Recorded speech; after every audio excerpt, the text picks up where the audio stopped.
bây giờ xong sự hết rồi mọi người ạ. Bây giờ anh em để giao lưu, có gì có mồi hoặc là có gì uống là thế này thế nọ nữa là anh em phải hỗ trợ với nhau nha mọi người nhá. Nếu kênh Núi Rừng Tây Nguyên 199 để nên nếu hay á, là mọi người chọn một like và đăng ký và subscribe của kênh Núi Rừng nha mọi người nhá. Hello, xin chào mọi người.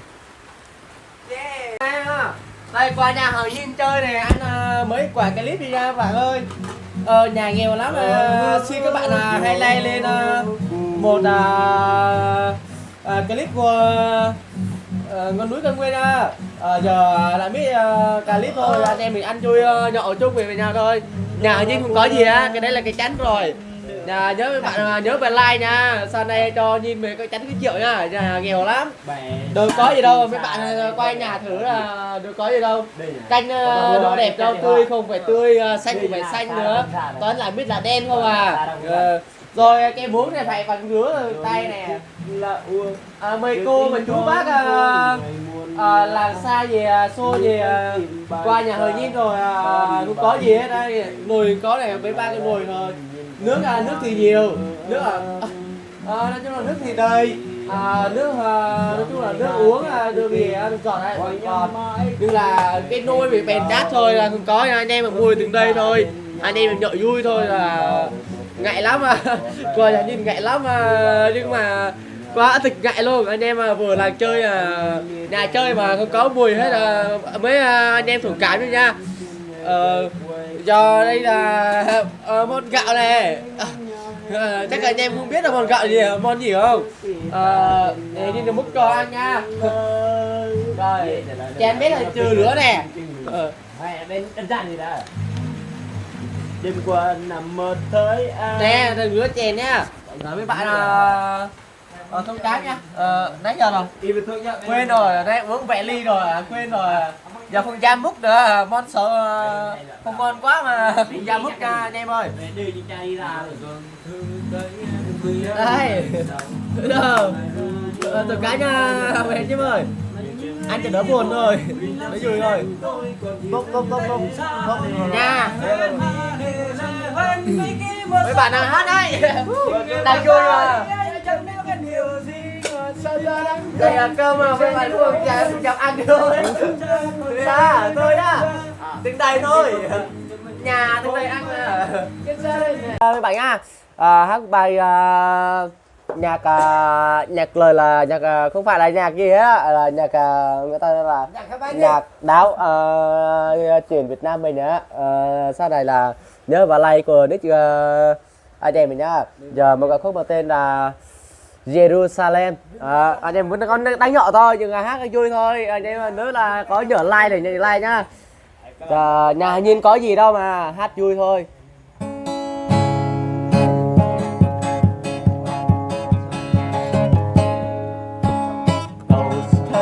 Đến ba Jerusalem, cậu xin tha nên đến ba Jerusalem, cậu xin tha nên đến ba Jerusalem, an bên ơi an bên Jerusalem, Jerusalem, Jerusalem, bên an bên ơi an bên Jerusalem, cậu xin tha nên đến ba Jerusalem, cậu xin tha nên đến ba Jerusalem, cậu xin tha nên đến ba Jerusalem, an bên ơi an bên Jerusalem, Jerusalem, Jerusalem, bình an, an bên ơi an bên Jerusalem.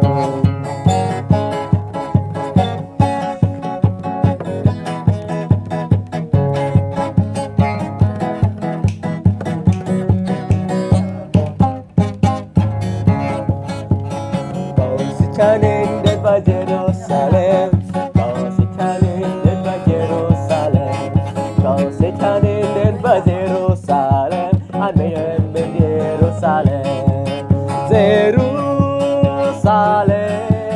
Jerusalem, bình an,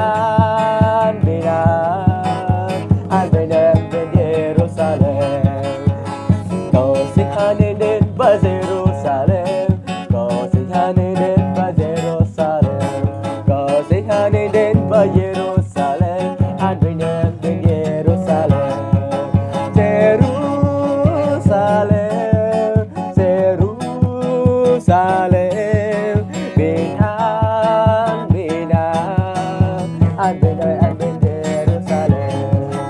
Jerusalem, Jerusalem, Binan, Binan, adik ơi bên Jerusalem, adik ơi anh bên Jerusalem. Nhìn thăm chơi rồi, không có gì hết à. Một ca khúc một tên là nhạc ngoại lời Việt. Cô nhạc bình thường thôi, nhạc nước ngoài mà nhưng nhạc đó là nhạc Indonesia. Giờ nhân tình cảm nha. Còn đề của nó là bài hát được Saya. Anh em hát cái vui thôi, có gì hết là nếu mà anh em nhớ vào like nha. 202 đừng có chê cười nha. Nói chung là like thích được rồi anh em mình nhá. Wasia Naria aku nanya Berwasikah ada titanya anakku Berwasikah patahnya hadaru Berwasia Naria aku nanya Berwasikah ada tiada asalku nyata Berwasikah patahnya hadaru Aku tidak sikapo Lapa dirinya Aku naya sabu hadaru Aku tidak sikapo Lapa dirinya sekarang Aku naya sahadaru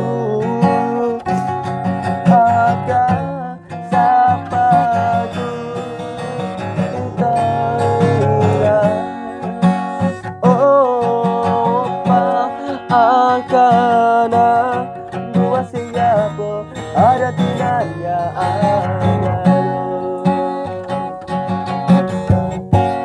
dua siapa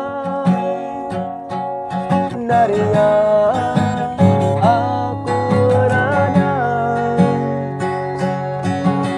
dua siapa ada tinanya aku dua siapa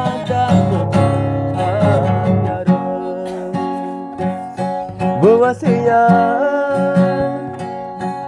Naria aku nanya Wasikahku ada tinanya adaku Wasikah panjangku tanahku Aku taria sikapo Lama dirinya aku naya Tuhan ngaru aku nia sikapo lama dia aku naya sama ngaru agak pamit saya Oh paridamu bisa karitayo dua sikapmu ada timanya agaru dua sikapmu ada timanya adaku